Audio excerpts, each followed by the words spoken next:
Hi, everyone. It's Kate Byers. Welcome to today's broadcast where we are talking about confidence. If you're a high achiever, you are someone who is ambitious in your career, my guess is you have quite a bit of confidence. Now, for some of us, especially women, this can be masked by imposter syndrome, where we appear to be hyper confident on the outside. Everyone else sees you up on that pedestal in your ivory tower, whatever the case may be. But inside, you're like, oh, I don't know if they're ever going to see that I really don't know what I'm doing as well as I think I do. Others really feel confident. A lot of us high achievers feel like, no, I'm confident in what I'm doing. The problem comes in and that's how we're doing it. So for example, you can be very, very confident in your skill set. Go, I know I can figure things out. I can get the job done. Fabulous. But it's how you're getting the job done. For example, if you get given, someone gives you this huge assignment, you have this huge challenge to tackle, you volunteer for the latest whatever project, and now all of a sudden you're having to think about it, noodle on it. It's distracting you. You can't concentrate in meetings. You go home at night. Instead of going to the gym, you sit on the couch and veg. Instead of having a great conversation with, your loved ones, your spouse, you're distant, you're distracted because the whole time your mind is on, churning and churning and churning. That's not really the kind of confidence we're looking for. Sure, you can figure the problem out, but it's going to cost you a lot in your personal life and in your health in the process. So the kind of confidence you want to look for and you really want to develop and cultivate and understand how to create is confidence in that, you know what, I do have this, I will figure it out, but I don't have to figure it out right this second. And I can rest and not know the answer. I can put my work down and I can go home or I can go to the gym. That's the type of confident you want. Confident in yourself that you can pick back up and solve this problem another day, another time, later. And so what that allows you to do is once you're really practiced and comfortable knowing how to disconnect your mind this way, you can just flow from one area of your life to the next. Great, I've got a full day of meetings. There's all sorts of chaos and fires that are coming my way. That's pretty normal at this stage in your career, right? That's not going to go away. And then you can unplug at whatever time you go home. It might be 7 o'clock at night. Great. Now I can go have a great family dinner, or I can run to the gym and play racquetball with a friend, or, go to the movies, whatever it is that you do, right? And just really be on fire there. You have energy because your mind is no longer tripping over, how do I solve this problem? How am I going to get ahead of this?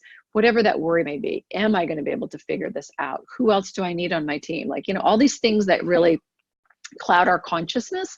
And I didn't know this for a long time, in my own career. I just thought, oh, I'd be given a great challenge. And of course, we love challenges, right? And so we eat challenges for breakfast. But then what it was for me was I had to solve the challenge. Let me solve the challenge. And as soon as I've solved the challenge, okay, now I can rest. And so, of course, what happens is you drive. You're just slamming through every obstacle to get to the solution. And then I can rest. And so what we really want to do is start reframing this word confidence to not just say, yeah, you believe you can do it, but do you believe you can do it in a way that's calm, that's in control, where you can flow throughout the day, where you don't have to fester all night long and take all these things with you over and over again.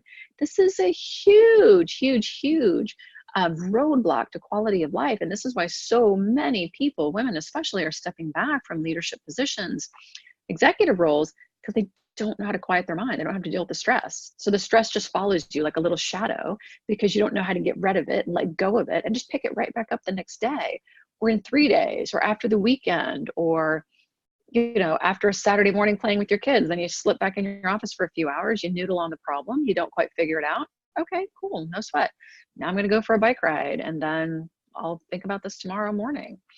You got to know how to turn your mind off, right?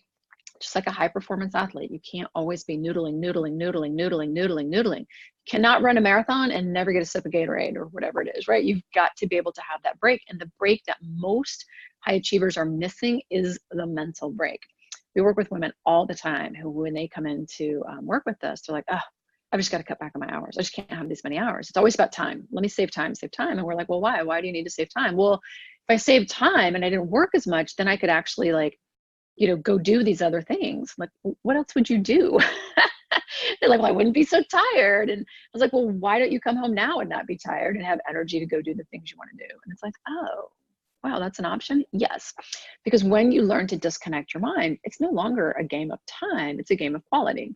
It's a game of, am I doing things in the time I have that really meet my needs, that are really fulfilling, that are effective in me creating fabulous relationships and fabulous level of health and having a fabulous level of autonomy? That's what it's really about. And obviously, you do want to control your work schedule and your workload.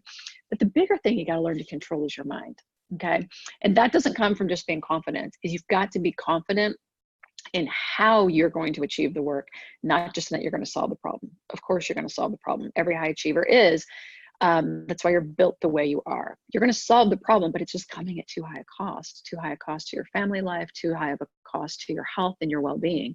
That's the piece that you want to curb. So I hope this has been a helpful broadcast. I would love to hear some comments below, some questions below, and maybe even just put a number one or a me too or something in the comments that say, yeah, I've had to struggle with this before. Disconnecting my mind is a big deal.